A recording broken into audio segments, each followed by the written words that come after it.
থরে থরে সাজানো রয়েছে ঘৃতকুমারী, অশ্বগন্ধা, মুলাঠি, সর্পগন্ধা গাছের চারা। সাজানো রয়েছে ধন্বন্তরীর ছবি। সাধারণত পঞ্চম বেদ হিসেবে পরিচিত আয়ুর্বেদ। প্রাচীন ভারতীয় এই চিকিৎসাবিদ্যা গোটা বিশ্বের আধুনিক চিকিৎসা বিজ্ঞানের কাছে এক বিস্ময় বটে। আয়ুর্বেদের প্রথম শল্য চিকিৎসক ছিলেন সুশ্রুত। সুশ্রুত সংহিতায় কসমেটিক প্লাস্টিক সার্জারির বিষয়েও আলোচনা রয়েছে। অথচ বিস্মৃত ভারতীয় আজ নিজেদের সেই অমূল্য জ্ঞান ভুলতে বসেছে।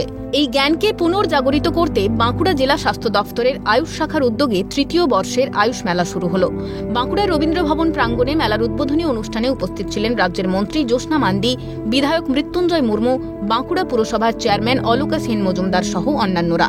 সরকারিভাবে বিভিন্ন ধরনের এখানে ডাক্তারবাবুরা আছেন, ফ্রি অফ কস্টে আই চেকআপ, বিভিন্ন মেডিসিনের দেওয়ার ক্ষেত্রে মানুষের যে এই ধন্বন্তরীর ওপরে মানুষের যাতে বিশ্বাস আস্থা থাকে, বিশ্বাস আস্থা আছে। আমরা যতই হোমিওপ্যাথি অ্যালোপ্যাথি খাই না কেন, আমরা দেখেছি কিছু কিছু গাছগাছড়ার ঔষধি আছে যেগুলো আমাদের খুবই কাজে লাগে। সেটার ক্ষেত্রে, শারীরিক ক্ষেত্রে, অসুস্থতার ক্ষেত্রে খুবই কাজে লাগে।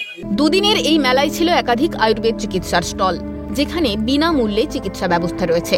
পাশাপাশি রয়েছে ভেষজ গাছের প্রদর্শনী।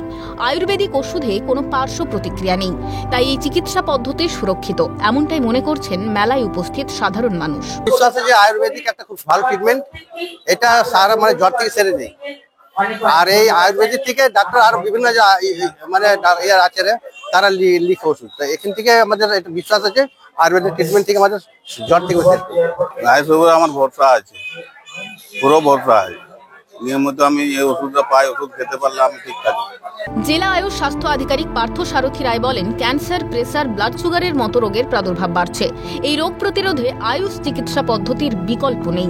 যে সনাতন চিকিৎসা পদ্ধতিগুলো আছে, যেমন আয়ুর্বেদ, হোমিওপ্যাথ, ইউনানি, যোগা, সিদ্ধা, এগুলোকে মানুষের কাছে আরো সহজভাবে তুলে ধরা, যাতে মানুষ এগুলোর উপরে আরো বেশি আস্থা রাখতে পারে এবং এই চিকিৎসার পদ্ধতির মাধ্যমে যাতে আমরা মানুষকে বোঝাতে পারি যে এই চিকিৎসার কোনো পার্শ্ব প্রতিক্রিয়া নেই।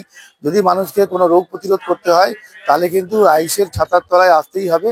এই জন্যই আয়ুষের এই মূল উদ্দেশ্য। প্রচার চলছে মানুষের হারানো বিশ্বাস ফিরিয়ে নিয়ে আসার জন্য। ভারতীয় প্রাচীন চিকিৎসা ব্যবস্থা নিয়ে রিসার্চ চলছে গোটা বিশ্বে।